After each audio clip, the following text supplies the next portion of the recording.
আমাদের অন্যতম সমন্বয়ক তাহিদ ইসলাম শারীরিকভাবে অসুস্থ, আসলে সেই জায়গা থেকে তার যে ট্রিটমেন্ট ছিল কিছুক্ষণ পূর্ব পর্যন্ত সেটি শেষ করে সেটি নিয়ে তাকে এখানে আসতে হয়েছে।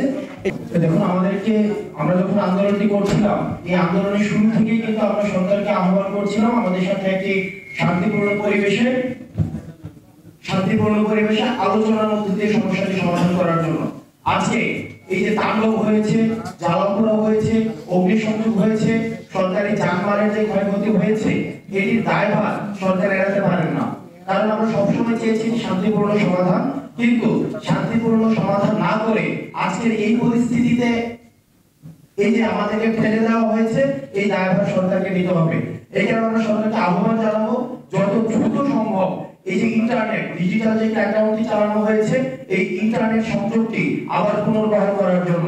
কারণ আমাদের তথ্যের বিভ্রান্তির কারণে আমাদের যে সমন্বয়গুলো রয়েছে, সমন্বয়কদের সাথে আমরা যোগাযোগ করতে পারছি না, যার কারণে আমাদের তথ্য বিভ্রান্তি দেখা যাচ্ছে এবং বিভিন্ন মিডিয়াতে দেখা গিয়েছে কি আমাদের দাবি পেশকে সংলাপ হিসেবে উপস্থাপন করা হয়েছে। আমরা এতগুলো লাশের উপর দিয়ে আমরা কখনোই সরকারের সাথে সংলাপ চাইনি, আমরা সংলাপ করব না। সুতরাং সরকারের প্রতি আহ্বান থাকবে খুব শীঘ্রই যে ছাত্রদেরকে হত্যা করা হয়েছে, তাদেরকে যে পুলিশ সদস্যরা হত্যা করেছে, ছাত্রলীগ যুবলীগের ক্যাডাররা যেভাবে শিক্ষার্থীদের উপর নৃশংসভাবে মধ্যযুগীয় কায়দায় হত্যা করেছে, তাদেরকে দ্রুততম সময়ে বিচারের আওতায় এনে আমাদের ক্যাম্পাসে সুষ্ঠু পরিবেশকে বজায় রাখার জন্য আমরা ঢাকা বিশ্ববিদ্যালয় সেন্ট্রাল লাইব্রেরি থেকে আমরা এই আন্দোলনকে শুরু করেছিলাম এবং আমরা চাই ঢাকা বিশ্ববিদ্যালয় সেন্ট্রাল লাইব্রেরির সামনেই আমরা সকল ছাত্রদেরকে নিয়ে এই আন্দোলনের আনুষ্ঠানিক পরিসমাপ্তি ঘটাবো। এখন এটির জন্য সরকার দায়বদ্ধ। সরকার কিভাবে এই সুষ্ঠু পরিবেশটি আনতে পারে? মাননীয় আইনমন্ত্রী তার জায়গা থেকে একটি প্রেস ব্রিফিং করেছেন। সেই 2018 সালের কোটা সংস্কার আন্দোলনের পর থেকে 5ই জুন যে নতুন আরেকটি অধ্যায় শুরু হয়েছে, যে অধ্যায় ঢাকা বিশ্ববিদ্যালয়ের কেন্দ্রীয় লাইব্রেরির সামনে থেকে শুরু হয়েছিল, অতঃপর শহীদ মিনার, রাজু ভাস্কর্য, শাহবাগ থেকে যা পুরো দেশে ছড়িয়ে পড়ে।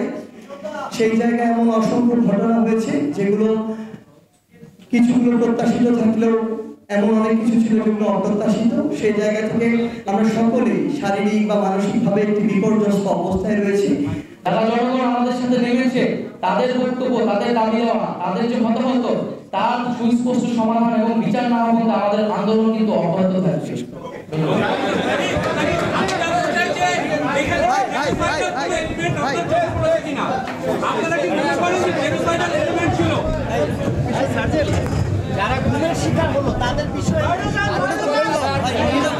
সুস্পষ্ট মানবাধিকার লঙ্ঘন হচ্ছে বাংলাদেশে।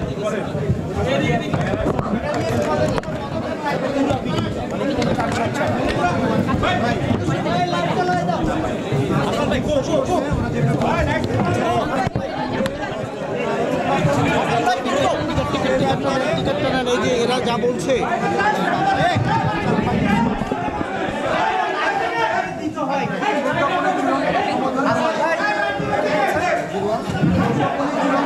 আরে বাবা চাইতে দাও না।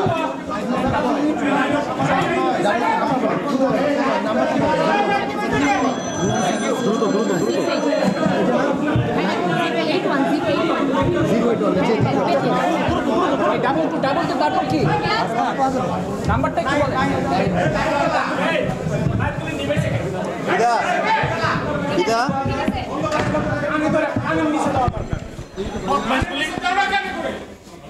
কোন স্টুপিড লাইট অফ করছে?